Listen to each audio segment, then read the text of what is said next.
छती माई हो हाय हाय हे भगवती काहे होता बिहार में इतना छती दहत घरवा दुआरया कोइले बबर बेसियती हे भगवती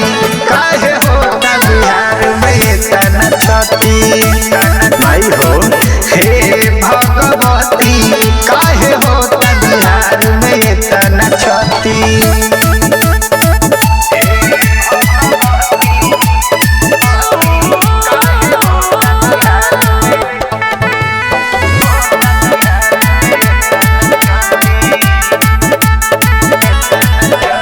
सगरो भइल पानी पानी हो कितना बताई कहानी हो बिना बिनस पहिले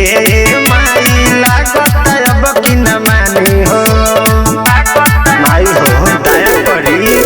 सगरो भइल पानी पानी हो कितना बताई कहानी हो बिना बिनस पहिले माई लागत अब कि न मानी हो कुछ दिन पहले नजर अब तो रहे को राती हे भगवती काहे होता बिहार में इतना छती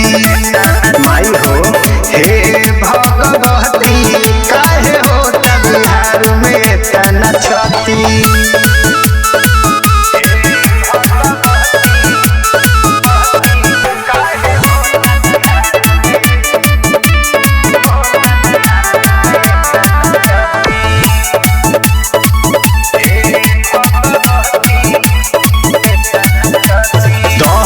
गरीब अमीर हो दह गइल तोहर मन दीरा हो कैसे के पूजा करिए माई बेटा तोहर रणधीरा हो माई हो दया कर दहता गरीब अमीर हो दह गइल तोहर मन दीरा हो कैसे के पूजा करिए माई बेटा तोहर रणधीरा हो देखी के हालात ऐसन हमर के फेल बमती हे भगवती काहे होता बिहार में इतना छती माई हो